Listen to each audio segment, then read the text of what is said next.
ma poi dobbiamo subito andare a planare al di là del Mediterraneo, perché chiaramente la notizia che si impone al di là di... Ormai sono i nostri vicini vicinissimi. Non c'è niente da fare, la notizia che si impone è questo naufragio della giornata di ieri, ma che è iniziato nella notte di sabato, di cui ancora oggi la stampa non sa dare conto di quanti sono effettivamente i morti, se non i 24 che sono stati in effetti recuperati a Malta e i 28 naufraghi. Si parla, ci sono testimonianze che dicono c'erano più di 1000 persone su quel barcone che si è rovesciato, chi parla di 700, c'è diciamo l'incubo di una stiva piena di persone immersa nel relitto, ma non si sanno molte cose ancora della contabilità spiccia. Quello che si sa è che sono le giornate del vedremo, diremo, faremo e delle grandi riunioni, no? Perché poi la politica, quando succedono queste cose, ha un riflesso immediato. Cosa fanno i politici? Fanno delle riunioni in cui alla fine non decidono una mazza di niente, però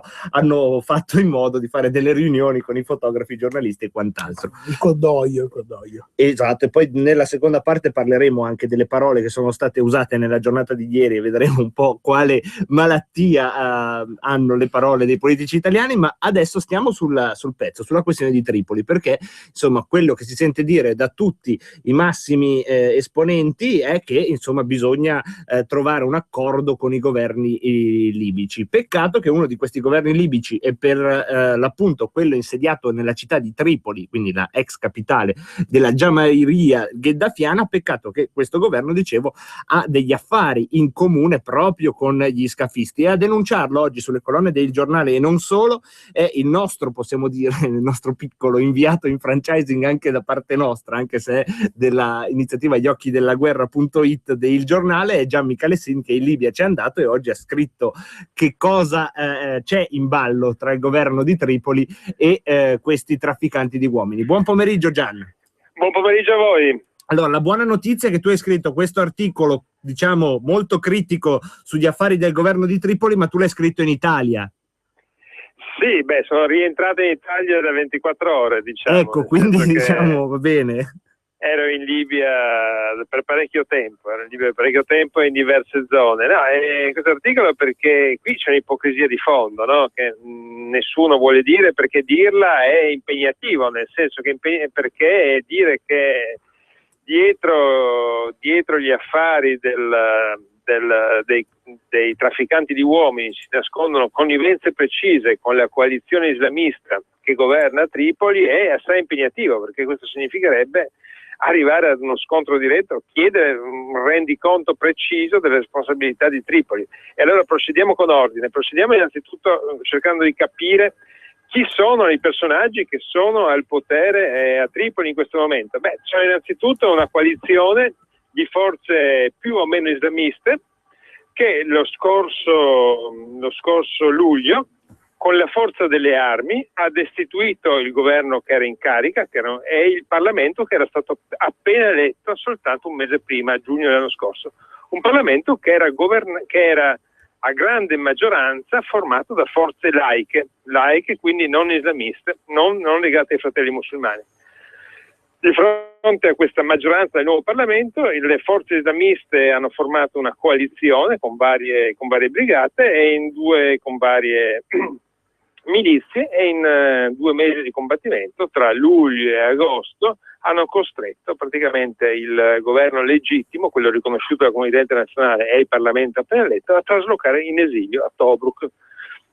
Quindi praticamente oggi abbiamo 2 governi che si spartiscono la Libia: da una parte un governo legittimo riconosciuto dalla comunità internazionale e il suo Parlamento, che se ne stanno però a Tobruk, a 1600 km da Tripoli, e una coalizione di forze islamiste che governano a Tripoli, anche se non sono riconosciute e governano tutta quella fascia costiera che è interessata dai barconi e dai trafficanti di uomini, in particolare la città di Zuara, che è stretta alleata di Tripoli in questo momento all'interno di Faj Libia, e 2 zone, Zawiya e un'altra zona a est di Tripoli, che sono le principali zone da cui partono i barconi.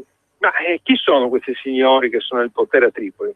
Sono in gran parte esponenti della fratellanza musulmana, o peggio, del gruppo armato islamista. Il gruppo armato islamista era quel gruppo che tra la metà degli anni 90 e il 2010 combatteva sotto le bandiere di Al-Qaeda contro Gheddafi. Finito Gheddafi, ucciso Gheddafi, queste formazioni si sono praticamente saldate, hanno partecipato anche alla rivoluzione, gli stessi esponenti al-qaedisti, e oggi sono al potere a Tripoli. Ovviamente, in forza del loro passato, hanno stretti legami con chi? Hanno stretti legami con le altre formazioni al-qaediste che operano migliaia di chilometri più a sud e che operano ai confini con il Chad, con il Sudan e con il Niger, che sono il vero buco nero da cui affluiscono centinaia di migliaia di disperati portati trasferiti dai migranti di uomini da tutte le parti dell'Africa e anche da zone extraafricane. Ecco, tu hai anche chiarito bene come sono le tariffe di questi viaggi. C'è una tariffa che varia a seconda del passaggio, quindi il primo passaggio, quello dal Centrafrica ad attraversare il deserto, più o meno $800 per ogni... No, diciamo che lì è già stato per arrivare al confine meridionale della Libia hanno già pagato un primo importo che varia a seconda se arrivano ad esempio dalla Somalia o dall'Eritrea, è un importo di circa $1.800-2.000, ma questo vale solamente fino al confine con la Libia. A quel punto c'è un altro tragitto da fare, che è il tragitto dal confine libico sud alla costa, e questo costa altri $800. E qui entrano in gioco le formazioni al-qaediste, che un anno e mezzo fa si sono accorte che è un grandissimo affare portare avanti e indietro questi immigrati. E poi, una volta arrivati alle coste di Tripoli, c'è una terza gabella, sono i 1.500 uomini e i $1.500 da pagare per imbarcarsi su una delle traghette, dei barconi che ti porteranno o non ti porteranno in Italia. Tanto per avere un'idea, i 700 o 900 morti hanno garantito un fatturato netto di $900.000. Ma per capire... È chiaro che questo genera un flusso di contante, di valuta incredibile. Ed è chiaro che tutto questo flusso di valuta a chi fa comodo? Fa comodo a queste milizie islamiste che non sono riconosciute internazionalmente, che governano illegalmente e che ovviamente sono ben felici di chiudere due occhi sul proliferare di questi affari, sul proliferare delle organizzazioni clandestine, in cambio ovviamente di una percentuale che viene riconosciuta per il silenzio. E da cosa lo capiamo? Lo capiamo dal fatto che da quando questa coalizione islamista del potere, il numero dei clandestini si è moltiplicato, e soprattutto dal fatto che da quando queste milizie islamiste sono al potere a Tripoli sono aumentati anche alcuni fatti, sono moltiplicati anche alcuni fatti inquietanti, ovvero l'utilizzo di mezzi che in teoria, come le motovedette che in molti casi abbiamo donato a noi e ai libici, vengono utilizzate per sparare contro i mezzi di soccorso italiani che cercano di recuperare i barconi.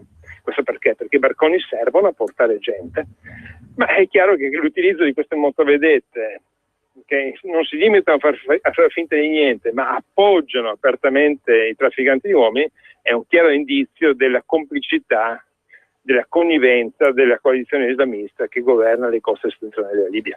Ecco, c'è un'altra questione, poi dopo passiamo a un'altra domanda che ha invece qua in serbo Marco Bordonaro. Quella che ci tenevo io a farti è questa: ci sono degli sponsor precisi dietro a questo governo libico di Tripoli, come ci sono degli sponsor precisi dietro al governo di Tobruk? Sì, ci sono degli sponsor ben chiari, ben precisi, sono gli sponsor che di fatto in questo momento si stanno spartendo il controllo del Medio Oriente.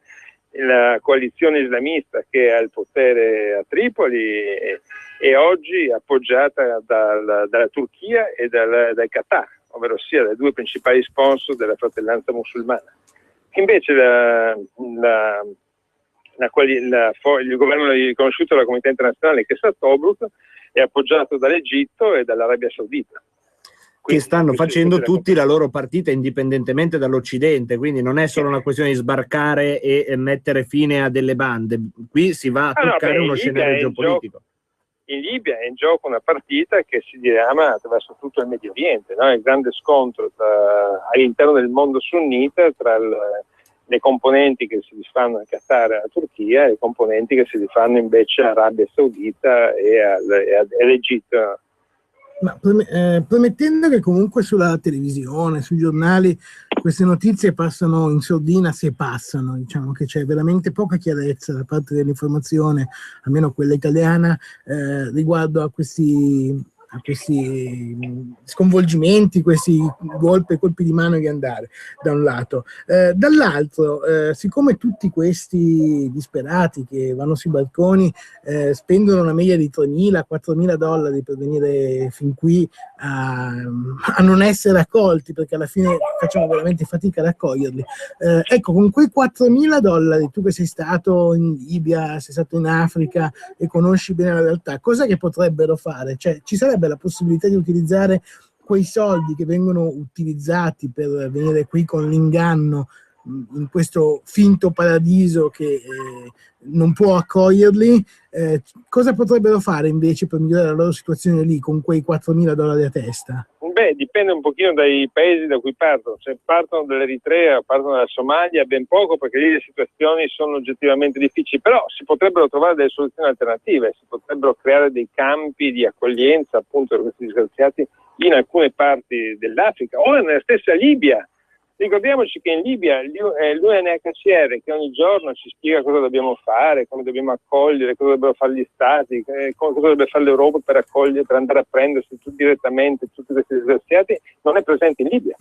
Nessuna organizzazione umanitaria di quelle che danno istruzioni all'Europa su cosa fare è presente attualmente in Libia. L'UNHCR ha un budget di 19 milioni per il 2015 per la Libia e i suoi funzionari se ne stanno tranquillamente pagati a Tunisi anziché stare in Libia. E quella è, diciamo, l'unica cosa secondo te fattibile, ossia prendere una zona, fare un mega campo profughi e cercare di fare un filtro da lì, ma è oggettivamente possibile? Sì, ma il problema è che noi stiamo guardando il problema all'incontrario. Il problema non è come cosa fare per aiutare questi che arrivano, è come evitare che arrivano, cioè è come evitare una calamita che li porta ad avvicinarsi a noi.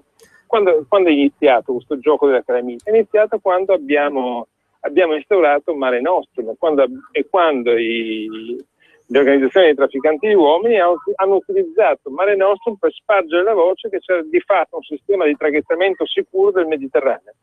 E purtroppo la verità è che bisogna chiudere questa illusione che il Mediterraneo sia un passaggio facile dove ci sono delle navi che non sono lì per impedire il passaggio ma per agevolarlo. Finché sopravviverà questa illusione, i clandestini e i disperati continueranno a fare di tutto per raccogliere quei $4.000 che gli servono per arrivare ad un passo dall'illusione del paradiso. L'ultima domanda? No, più che altro una considerazione. L'Australia ha fatto uno spottone con il comandante delle forze armate australiane in cui veniva detto che non è importante che tu sia un bambino, un laureato o tu sappia fare un mestiere, se tu vieni legalmente in Australia questo paese non potrà mai essere casa tua, quindi è inutile che vieni qui col balcone, perché se entri illegalmente o provi a entrare illegalmente noi ti respingiamo, ti mettiamo in un campo neanche troppo bello e poi magari ti rimpatriamo. Sarebbe magari utile, magari per un futuro governo più assennato da questo punto di vista, fare uno spot di questo genere in cui diciamo non c'è modo che venendo qua illegalmente tu possa essere accolto. Questo potrebbe aiutarli magari anche a migliorare casa loro e trovare delle altre soluzioni in Africa? Ma io non penso che serva poi diffondere da parte di un governo, da un governo civile, diffondere messaggi terroristici. Basta non diffondere l'illusione. Noi purtroppo abbiamo diffuso l'illusione che le nostre navi fossero lì per traghettare disperati oltre il Mediterraneo. Ora è tempo in qualche modo di cancellare questa illusione, di riportare la situazione alla normalità, perché altrimenti l'alternativa è quella di svuotare l'Africa e portarci in Europa. Potremmo fare cambio, in effetti, potrebbe essere una soluzione geopolitica. Io ringrazio Gian Michalessin, invito tutti voi insomma a seguire il suo reportage su ilgiornale.it nell'iniziativa Gli occhi della guerra. Tra poco, non si sa esattamente quando, ma andrà anche a raccontare cosa succede a Tobruk, quindi ti seguiremo con una certa apprensione, lo sai Gian, che il pubblico esatto prega per te, quindi mi raccomando, stai attento, meglio una notizia in meno, ma averti a casa sano e salvo. Certo, vi ringrazio molto. Va bene, mi raccomando, stai lontano dai guai. Ciao, grazie mille a Gian Michalessin, grazie a voi. disponibilissimi come tutti nella gli-occhi-della-guerra.it. Potete andare sul sito del giornale, trovate il pulsantone, oppure proprio sul sito giusto, gli-occhi-della-guerra.it, dove c'è la possibilità di finanziare con delle quote minime fino a delle quote massime questi reportage, che sono dei reportage che vengono fatti appunto con il cosiddetto crowdfunding.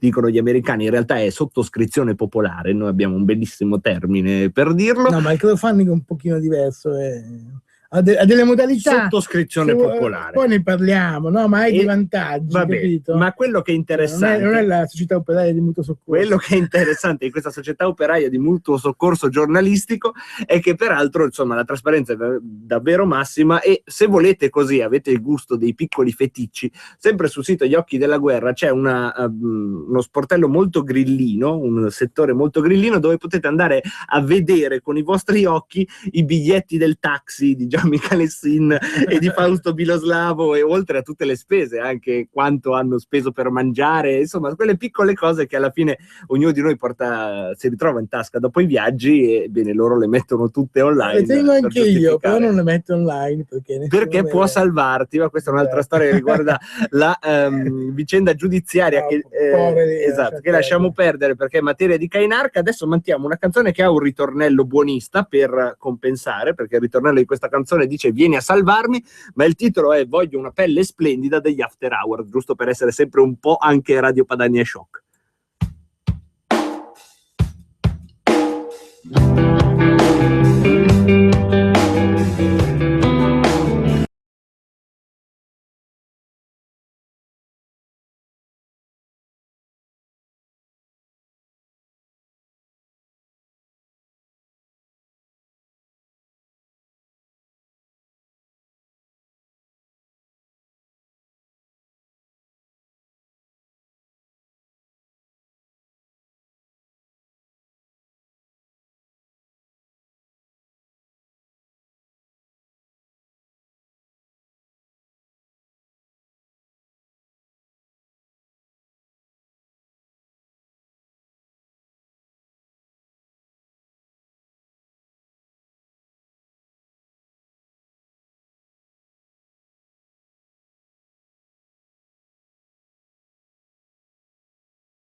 in diretta, nonostante la diretta sia materia del giornale radio che sta per arrivare, quindi non cambiate stazione radio, avremo qualche aggiornamento subito con Giuliana Bortolozzo dopo la pubblicità. E dicevo, noi staremo anche noi sulla diretta oggi, perché ancora non si è capita l'entità di questa tragedia. Questi corpi sono ancora corpi presunti e quindi dai dati oggettivi bisognerà partire, ma anche un approfondimento sulle parole, perché ieri sono state spese tante parole e forse c'è stato anche qualche cortocircuito di ipocrisie. Lo racconteremo insieme e poi apriremo le linee come nostro solito. Tutto questo dopo il GR e dopo la pubblicità. Tra poco.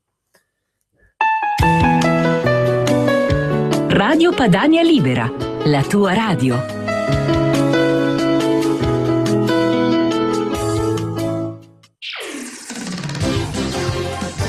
Sono le 16:59. Quest'anno Vichy anticipa l'estate. Ad aprile sui solari Vichy subito per te uno sconto pari all'indice di protezione. Protezione solari 30? 30% di sconto. Protezione